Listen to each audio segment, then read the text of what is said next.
Les podcasts du Figaro.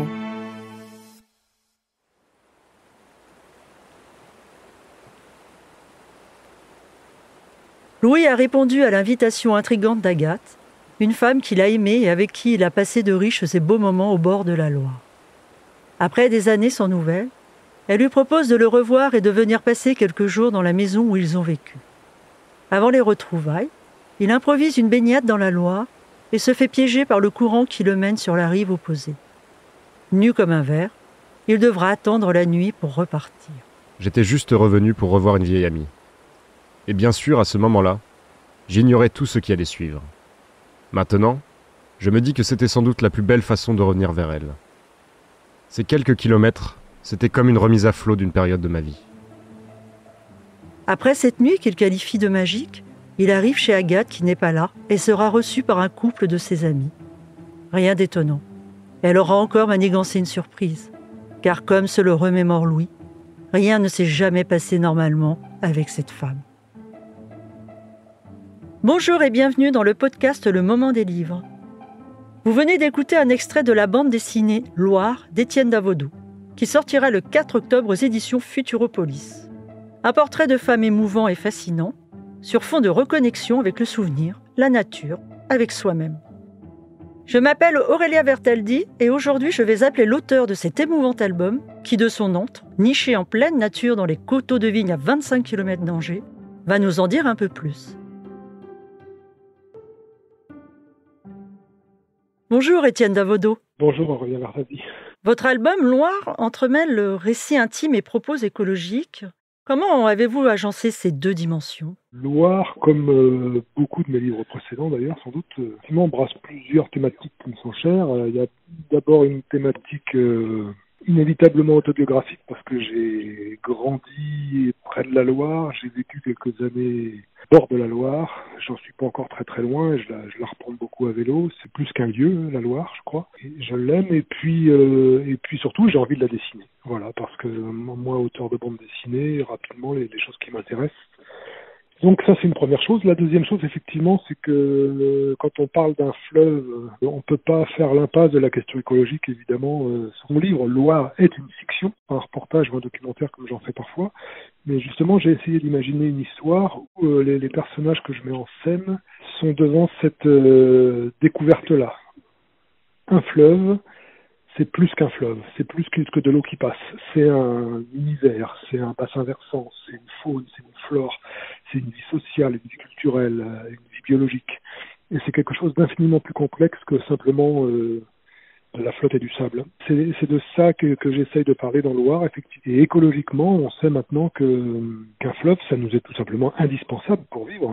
Votre titre, Loire, évoque davantage un être humain qu'un fleuve, comme une personnification de cet élément de la nature. Oui, c'est ça. En fait, outre les deux raisons dont je viens de vous parler, il y en a une troisième qui a été un déclencheur important pour que je réalise ce livre, c'est les travaux des parlements de Loire, des scientifiques, des universitaires, des juristes, des philosophes, des écologues qui se sont réunis autour d'une question assez simple mais assez vertigineuse, qui est celle-ci.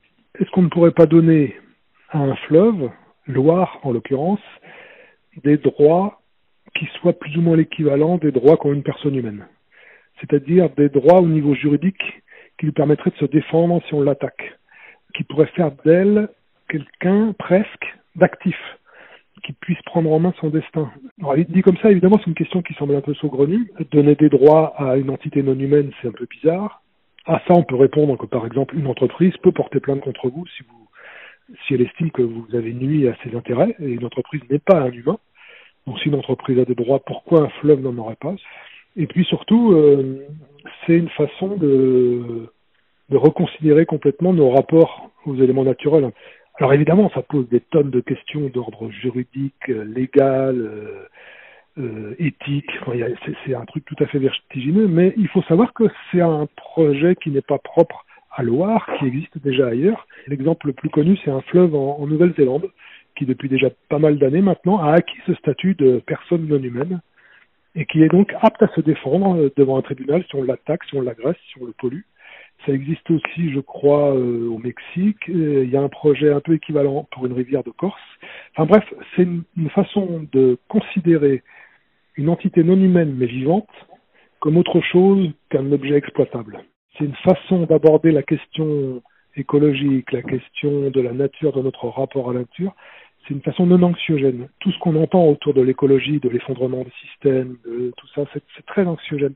Là, on nous fait une proposition complexe, dense, compliquée probablement, mais enthousiasmante et positive. C'est un projet totalement novateur et si mon livre, modestement, peut servir de porte d'entrée à ce type de démarche, j'en serais heureux. Plus qu'un décor, la Loire devient ainsi un personnage à part entière. Loire est un personnage à part entière et pour répondre à votre question, ça devient un personnage aussi dans la mesure où on enlève le préfixe « la ». La Loire, c'est un objet, c'est un fleuve, on voit tous ce que c'est. Loire, comme Étienne, comme Aurélia, comme n'importe qui d'autre, ça devient quelqu'un, ou ça peut devenir quelqu'un en tout cas, et le fait d'enlever le « la » devant fait d'elle autre chose. Ce titre est traversé par d'intenses souvenirs et sensations personnelles. Je mets en scène des personnages fictifs. L'un s'appelle Louis, c'est un quinquas sexagénaire qui revient au bord du fleuve à l'invitation d'une femme qu'il a aimée ici il y a très longtemps, qu'il a perdu de vue. Et donc des décennies après, il est ravi de revenir dans cet endroit qu'il a aimé, entre autres parce qu'il y a passé des années formidables avec cette femme. À sa grande surprise, quand il arrive sur place, au bord du fleuve, Agathe, la femme en question, n'est pas là. On la verra pas, on la verra jamais. Et il se rend compte que d'autres personnes qui ont aussi partagé la vie d'Agathe à un moment ou un autre ont été invitées. Ils se retrouvent ensemble, sans elle, dans sa maison, disponibles, vacants, un peu flottants comme ça. Et c'est pour eux l'occasion aussi de redécouvrir Loire, justement. Des histoires, la littérature en est remplie. Vous, Étienne, quelles sont celles qui vous ont conquis? Quel livre vous a fait aimer lire? Je vous parlais d'un romancier qui m'a happé quand j'étais ado. C'est René Barjavel, que j'ai pas relu depuis mon adolescence. Peut-être que je serais très déçu si je relisais ça maintenant, mais je me souviens de romans extrêmement foisonnants, romantiques, érotiques même un peu, qui, lus à 12 ou 13 ou 14 ans, sont capables de vous tenir des nuits entières éveillées, quoi. Il faudrait que je réessaye d'ailleurs, tiens, pour voir ce que ça peut donner. Quel est votre livre de chevet? Lettre à Toussenot de Georges Brassens. Toussenot était un ami de Brassens qui vivait à Lyon. Brassens, lui, vivait déjà un Passe Florimond chez Jeanne, la fameuse Jeanne, et chez l'Auvergnat, le fameux Auvergnat. À la fin des années 40, tout début des années 50, cette époque-là, Georges Brassens, il est dans une misère noire, il souffre physiquement de la faim, il ne mange pas tous les jours, et pour autant, il essaie d'entretenir avec son ami Toussenot, qui est à peu près dans le même état à Lyon, une correspondance extrêmement soutenue d'ordre artistique, philosophique, amical. C'est à la fois stimulant, drôle, vachard, être l'ami de Brassens, à mon avis, ça se méritait. Et c'est en même temps très révélateur de la situation de Brassens, juste avant que déboule sur lui cette espèce de gloire massive qui ne quittera plus jusqu'à sa mort. C'est quelques années avant, hein, il a commencé à chanter en 52-53, donc on est juste avant. Il explique à Toussenot parfois qu'il s'excuse de ne pas lui avoir écrit la semaine d'avant parce qu'ils avaient le choix entre acheter 2 pommes ou un timbre, et ils ont préféré acheter des pommes. Et c'est un livre qui est extrêmement nourrissant, j'allais dire. À la fois pour quelqu'un qui aime Brassens, on comprend d'où vient toute son œuvre. Il y a là une espèce d'objet en gestation. Et puis c'est un formidable portrait de 2 mecs brillantissimes, éloignés l'un de l'autre, avec une amitié en acier inoxydable. Et puis qui communiquent comme ça, sans arrêt, pendant des semaines et des semaines, par lettres, parce qu'il n'y avait rien d'autre. Quel livre vous a fait rire? Je devais avoir une vingtaine d'années, peut-être 22. J'étais à Rennes avec mes camarades avec qui je faisais beaucoup de bandes dessinées. Et un jour, quelqu'un a posé sur la table une traduction française de la série de Strip. Le Strip en bande dessinée, c'est vraiment 3 images successives et rien d'autre, avec un dessin très sommaire. Ça condamne à l'efficacité narrative. Et quand ça marche, c'est de la magie. Et le livre en question, c'était Calvin and Hobbes de Bill Watterson. Bill Watterson est un dessinateur de l'Oregon aux États-Unis qui met en scène dans ces petites histoires très très courtes, mais il en a fait des centaines. Il met en scène Calvin, donc un sale petit mioche qui a 5-6 ans, qui vit avec son père et sa mère. Et l'astuce narrative formidable, c'est que Calvin vit avec Hobbes, qui est sa peluche, c'est un tigre. Et une peluche tout à fait classique, dès que des adultes sont dans la pièce. Mais dès que Calvin est seul avec Hobbes, Hobbes devient une sorte de vrai tigre. un tigre philosophe, sarcastique, qui essaie de gérer comme il peut ce sale môme.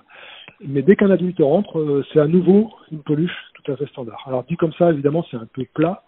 Watterson arrive à faire de ça quelque chose d'extrêmement vivant, de drôle, de dynamique. C'est la bande dessinée à son meilleur. Quel livre vous a mis en colère ? Alors, un livre me met rarement en colère. Je dois avouer qu'un livre qui m'emmerde, je le laisse tomber, je cherche pas à lutter. Si je dois répondre à cette question-là, je peux peut-être parler d'un livre qui n'existe pas encore, mais c'est un principe qui m'agace un peu. Alors, ce dont je vous parle là, c'est une colère un peu épidermique.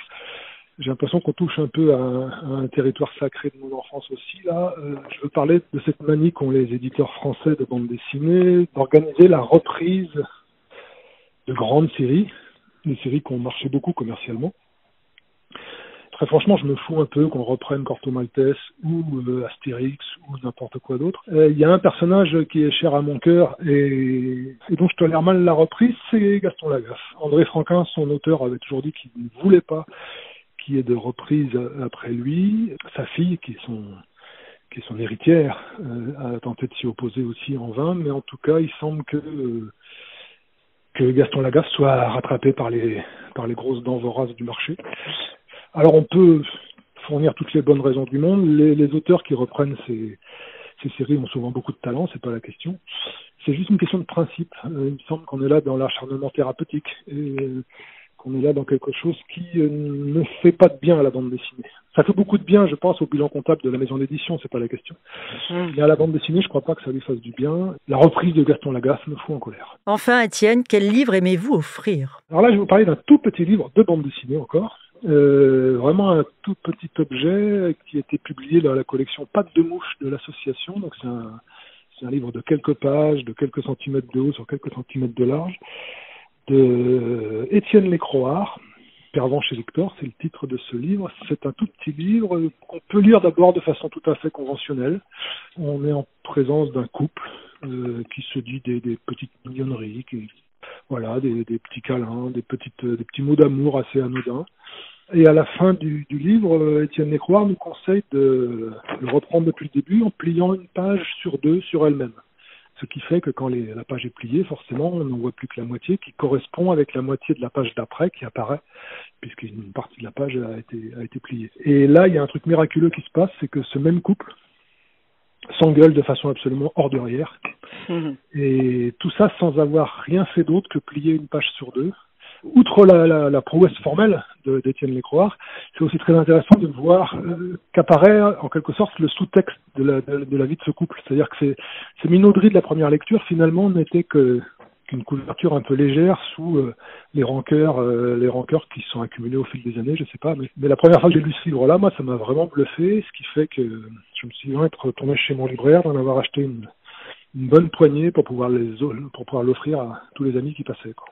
Merci Étienne Davodo d'avoir répondu à mes questions. Je rappelle que vous êtes l'auteur de la bande dessinée Loire chez Futuropolis. Merci à vous et puis bonne journée.